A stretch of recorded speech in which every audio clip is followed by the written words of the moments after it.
BPSC TRE 3 paper leak कांड की जांच कर रही ईओयू के द्वारा जो रिपोर्ट जारी हुआ है, लगातार शिक्षक, अभ्यर्थी और कई लोगों की तरफ से कही जा रही है, क्या ईओयू के तरफ से जांच में लीपापोती तो नहीं कर दी गई। साथ ही साथ जो है कि बिहार लोक सेवा आयोग पेपर लीक में बड़े खुलासे जल्द होंगे, ऐसी खबर निकलकर सामने आ रही है। क्या बीपीएससी के अधिकारी टीआरई 3 पेपर लीक कांड में जेल जाएंगे? क्या ये हो सकता है? इन तमाम चीजों पर आज हम चर्चा करेंगे। साथ ही साथ आखिर ये पेपर लीक का जो मामला लगातार जो फर्जीवाड़ा करके जो कह लीजिए बहाली होती है, आखिर इसका उपाय क्या है? क्या योग्य अभ्यर्थियों के तकदीरों के साथ इसी तरह खिलवाड़ होता रहेगा? आइए वीडियो में करते हैं चर्चा। उससे पहले नमस्कार, मैं हूं हरे कृष्ण प्रकाश और आप देख रहे हैं साहित्य आजकल। साहित्य आजकल का मतलब ही है वह सच्चाई जो जाननी आपके लिए है बेहद आवश्यक। साथियों, चैनल पर नए हैं तो सब्सक्राइब कीजिएगा और अपने तमाम साथियों तक इस वीडियो को साझा कर दीजिएगा, क्योंकि सच्चाई को जन जन तक पहुंचाने की जिम्मेदारी भी आपकी है। आज के इस वीडियो में हम लोग देखेंगे आखिर क्यों तमाम शिक्षक अभ्यर्थी के तरफ से यह आवाज उठाई जा रही है कि बीपीएससी टीआरई 3 पेपर लीक कांड में जो जांच हो रही है, उस जांच की जो रिपोर्ट आई है उसमें कह लीजिए तो लीपापोती किया गया है। आखिर क्यों कह रही है, इसका तथ्य और सबूत के साथ हम आज की इस वीडियो में आपको दिखाने जा रहे हैं। आइए करते हैं सीधे मुद्दे पर चर्चा। सबसे पहले हम आपको बता दें कि बिहार लोक सेवा आयोग के तरफ से बीपीएससी टीआरई 3 की एग्जाम होती है और एग्जाम में फर्जीवाड़ा का भंडाफोड़ होता है। भंडाफोड़ होने के बाद पेपर लीक की बातें सामने आती है और वहीं बाकायदा ईओयू के तरफ से लगातार छापामारी कर सैकड़ों की संख्या में कह लीजिए जो गद्दारी करने वाले जो अभ्यर्थी थे उन सभी को गिरफ्तार किया जाता है। बहरहाल गिरफ्तार नहीं बल्कि उनको जेल तक भेजा जाता है। साथियों, उसमें जो है सॉल्वर गैंगों को भी अरेस्ट किया जाता है। आज भी वो सलाखों के पीछे हैं। लेकिन जांच वहां से जब शुरू होती है, ईओयू के द्वारा लगातार जो है कि स्पष्टीकरण दिया जाने लगता है। वहीं पर जो है बीपीएससी के तरफ से टीआरई 3 पेपर लीक होने की कबूल करते हैं और फिर अंततः 5 दिन के बाद जो है पेपर को रद्द कर दिया जाता है। वहीं पर इस जांच की प्रक्रिया में तरह तरह की खबर निकलकर सामने आती है। हालांकि उन खबरों पर चर्चा हम आगे करेंगे। आखिर क्यों अभ्यर्थियों के तरफ से लगातार जो है कि कह लीजिए जांच की प्रक्रिया पर जो है कि सवाल उठा रहे हैं, उसको भी हम बताते हैं। लेकिन वर्तमान में जो खबर निकलकर सामने आई है वह यह आई है कि ईओयू के जांच के रिपोर्ट को जो जारी किया गया है उसमें साफ शब्दों में कही गई है कि बीपीएससी टीआरई 3 पेपर लीक का जो मामला हुआ, उस मामले में कह लीजिए डॉक्टर शिव कुमार मास्टरमाइंड हैं, जो कि जेल में अभी हैं। लेकिन जो लीक करने वाला था वो किस तरह लीक किया, ये तमाम बातों को आप जान चुके हैं। सवाल यहीं से उत्पन्न होता है कि जैसे प्रेस विज्ञप्ति जारी होती है और जो है टीआरई 3 के लीक होने की जो है कि पुष्टिकरण की जाती है कि किस प्रकार से लीक हुआ था, वो बातों को बताया जाता है, तो वो बात सुन करके चाहे जो भी शिक्षा जगत से कह लीजिए शिक्षाविद हो, उनके मन में तरह तरह के सवाल उत्पन्न होने लगते हैं। लगातार वो वाला सब वीडियो वायरल होने लगता है जो उस समय तमाम शिक्षक अभ्यर्थी को जानकारी मिलती थी कि आखिर कैसे कैसे जो है कि पेपर लीक होता है। उसकी जो जानकारी ईओयू की तरफ से या कह लीजिए खबर के तरफ से लोगों को लगता है, वो जानकारी मिलने लगता है। वहीं पर पहले की जानकारी जिसको कि हम आगे दिखा रहे हैं और वर्तमान में जो ईओयू के तरफ से अखबार के माध्यम से जानकारी आई और साथ ही साथ प्रेस विज्ञप्ति का एक नोटिस जारी होता है, वह वायरल होता है। और उस वायरल नोटिस के तहत जो सबों ने देखा, यहां हम स्क्रीन पर लगा रहे हैं, आप देख लीजिए, इसको तो पहले से देखे हैं। उसमें कही गई कि जो कोरियर कंपनी है उसको कुछ दिन पहले पता चल जाता है कि भाई ये क्वेश्चन को कहां कहां हमको पहुंचाना है, और इस क्वेश्चन को पहुंचाने वाले जो ड्राइवर होते हैं, जो मुंशी होते हैं, बहरहाल वो सभी सेटिंग गेटिंग करते हैं और ढाबा कहने का मतलब रेस्टोरेंट, कहीं पर गाड़ी जाकर रोकते हैं और फिर वहां से स्कैन करते हैं, पेपर लीक होता है। इस तरह की बातें ईओयू के जांच की रिपोर्ट के माध्यम से और अखबार के माध्यम से सबको मिली। जैसे ये जानकारी लगी तो भैया इंसान का दिमाग जो है ना बहुत ही कह लीजिए तेज होता है।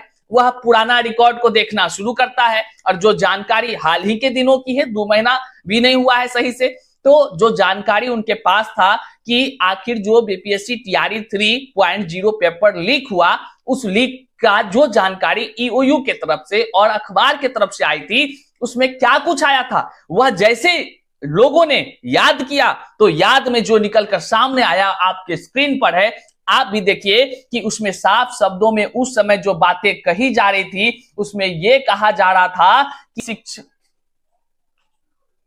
तो आपके सामने वो खबर है, आप देख लीजिए। जो जानकारी पहले निकलकर सामने आती थी उसमें साफ शब्दों में कहा जा रहा है क्या क्या, एक बार हम आपको पुनरावृत्ति करते हैं ताकि आप जान जाएं कि शिक्षक अभ्यर्थी क्यों आखिर आरोप लगा रहे हैं या कह लीजिए संदेह व्यक्त कर रहे हैं कि लीपापोती तो नहीं हो गई। हम आपको वो खबर भी दिखा दे रहे हैं, लेकिन उससे पहले अभ्यर्थियों की जो सवाल है, जो कह लीजिए उनके मन में कौतूहल का विषय बना हुआ है, उस चीजों को आप देखिए कि लगातार शिक्षक अभ्यर्थी दिन रात एक करके जो है कि पढ़ाई करते हैं और इस तरह पेपर लीक का मामला आता है और पेपर लीक पर जब जांच की रिपोर्ट आती है तो उसके मन में किस तरह का भाव उत्पन्न होता है। आप ये ट्विटर पर वायरल होता हुआ ये पोस्ट देख सकते हैं जो अभ्यर्थियों के तरफ से जो है कि लिखा जा रहा है, व्यक्त किया जा रहा है कि बीपीएससी टीआरई 3 पेपर लीक के समय ये खबर चली थी, सेटरों के पास पेन ड्राइव में प्रश्न पत्र था जिस पर क्यूआर कोड नहीं था, यानी कि प्रश्न पत्र छपने से पहले ही सेटरों को मिल गया था। उस समय ये भी खबर चल रही थी कि बीपीएससी के किसी अधिकारी ने पेन ड्राइव का कोड बताया। अब ये कहा जा रहा है कि प्रश्न पत्र ले जाते समय रास्ते में लीक हो गया है। देखिए, मैंने कहा ना आपको कि पहले की जो खबर और अभी की जो खबर तमाम शिक्षक अभ्यर्थियों के मन में तमाम तरह के सवाल उत्पन्न कर रहे हैं। आगे देखिए क्या कुछ वायरल हो रहा है, जो आपके भी मन की यही सवाल होगी, यही बात आपके मन में उठ रहा होगा। आगे कहा जा रहा है कि क्या सरकार बड़े लोगों को बचाने के लिए पेपर लीक मामले की लिपापोती तो नहीं कर रही है। इसलिए हमने कहा था क्या ईओयू के जांच में जो रिपोर्ट जारी हुआ है, कहीं बड़ी मछली को बचाने की लिपापोती तो नहीं की जा रही है। ये बात अभ्यर्थी की तरफ से उठाया जा रहा है। ये बात जो है कि चिंतनीय है और सरकार को इस पर चिंतन करनी चाहिए। केवल ये बात हवा में नहीं उठाई जा रही है, इसके तथ्य भी हैं जो हम आपको अभी दिखा रहे हैं। आगे लिखा जा रहा है इसमें, बिहार के लाखों बेरोजगार युवाओं के साथ कब तक अन्याय होता रहेगा। ये वाजिब सा सवाल है कि हर तरह के परीक्षा का पेपर लीक हो जाता है और तार जुड़ जाता है फिर उन्हीं लोगों से जो लोग को पहले पुलिस गिरफ्तार करती है, फिर जाके कह लीजिए तो वही लोग जो है कि पेपर लीक में फिर शामिल भी हो जाते हैं। अब वहां देखिए क्या कुछ पहले जो खबर आई थी उसमें क्या था सच्चाई, आखिर क्यों युवाओं के तरफ से या अभ्यर्थियों के तरफ से सवाल उठाया जा रहा है कि लिपापोती तो नहीं किया जा रहा है। देखिए पहले की ये खबर है, शिक्षक भर्ती बार कोडिंग के पहले लीक हुआ प्रश्न पत्र। बीपीएससी शिक्षक भर्ती के तीसरे चरण के प्रश्न पत्र लीक मामले की जांच में बड़ी जानकारी सामने आई है।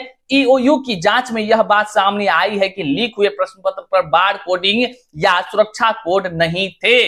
बात को समझिए, ये पूरा जो है ना, ये पूरा पेपर ये आप नीचे डिस्क्रिप्शन बॉक्स हमारा टेलीग्राम का, वहां से ले सकते हैं। आज हम फिर डाल रहे हैं।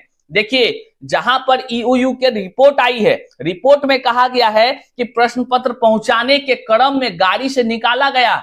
अब आप बताइए क्या बार कोडिंग के बिना ही प्रश्न पत्र पहुंचाई जा रही थी? अगर ये रिपोर्ट सही है तो भैया ये जो न्यूज वाला हिंदुस्तान है, इसमें कहा जा रहा है ईओयू की जानकारी से मिला था, लीक हुए प्रश्न पत्र बार कोडिंग या सुरक्षा कोड नहीं थे। इसका तात्पर्य है कि प्रश्न पत्र प्रिंटिंग प्रेस में छपने के पहले ही आउट हो गए थे, क्योंकि छपने के बाद इस पर खास किस्म की बार कोडिंग की जाती है। ये तमाम बातें पहले कही जा रही थी, बाकायदा अखबार के माध्यम से हम तमाम अभ्यर्थियों को, हम तमाम लोगों को पता भी चला था। वहीं पर अब पता चल रहा है कि भैया वो बात तो अलग बात है, क्या है नहीं है वो अलग बात है, लेकिन वर्तमान में जो रिपोर्ट जारी हुई है उसमें साफ शब्दों में कहा गया कि रास्ते में जो है कि निकाल लिया गया था। तमाम तरह की बातें हैं, हर तरह की बात को आप समझ चुके हैं, लेकिन वहीं पर अब जो है कि लगातार शिक्षक अभ्यर्थी आवाज उठा रहे हैं। तो एक खबर और लीजिए लगे हाथ सुनने को मिल रहा है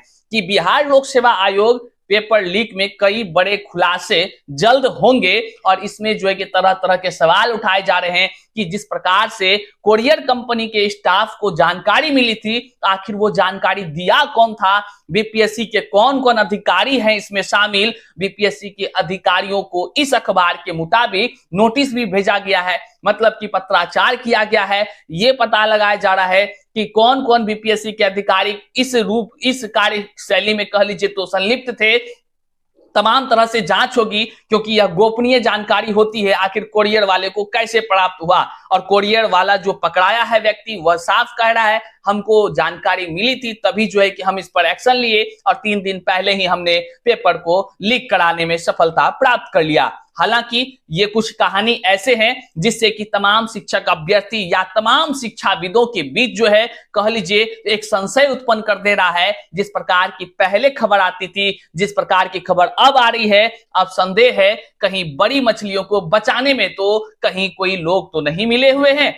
ये तमाम बातें अभ्यर्थियों की तरफ से उठाई जा रही है। तक कहा जा रहा है क्या जांच के नाम पर जो है कि बड़े बड़े माफियाओं को बचाने के लिए कहीं लिपापोती तो नहीं किया जा रहा है। लेकिन वर्तमान में ईओयू की तरफ से जो जानकारी आई है, वो जानकारी खबर के माध्यम से आई है कि बीपीएससी के अधिकारियों से अब पूछताछ की सिलसिला शुरू होने जा रही है। ये सिलसिला इसलिए शुरू होने जा रही है क्योंकि अंदर की बात लीक करने वाला जिम्मेदार कोई ना कोई बीपीएससी के अधिकारी ही होंगे। आने वाला दिन देखने वाला होगा कि क्या कुछ होता है, लेकिन तमाम शिक्षक अभ्यर्थियों को जागरूक रहना पड़ेगा, क्योंकि यह खेल कोई आसान नहीं है। यह खेल इतने सादगी से हो रहे हैं, जैसा आपको दुनिया सरल दिख रहा है उतना सरलता नहीं है साथियों। आपको अपना आंख कान दिमाग सब खोल कर रखना होगा और सच्चाई को जन जन तक पहुंचाना होगा। सच्चाई के लिए आवाज उठाना होगा और सच के लिए आपको जो है कि जंग लड़ना होगा साथियों, लड़ना होगा। नहीं तो इस तरह बिहार के ही नहीं बल्कि देश भर के युवाओं की तकदीर यूं ही बर्बाद होती रहेगी और सॉल्वर गैंग का जलवा यूं ही चलता रहेगा। चाहे लोग बाहर हो या जेल के अंदर हो, पेपर लीक तो होता ही है। अब समझिए क्या कुछ ये तमाम बातें होती है। जांच की प्रक्रिया आगे चल रही है, क्या कुछ होगा, नया अपडेट्स जो भी होगा हम आपको देते रहेंगे। चैनल पर नए हैं तो इतना ही कहेंगे, सच्चाई को जन जन तक पहुंचाने के लिए सच का साथ भी आपको देना पड़ेगा। इसलिए चैनल को सब्सक्राइब कर लीजिए, अपने तमाम साथियों तक साझा कीजिए। मिलते हैं फिर से नए वीडियो में नई जानकारी के साथ, तब तक के लिए जय हिंद साथियों।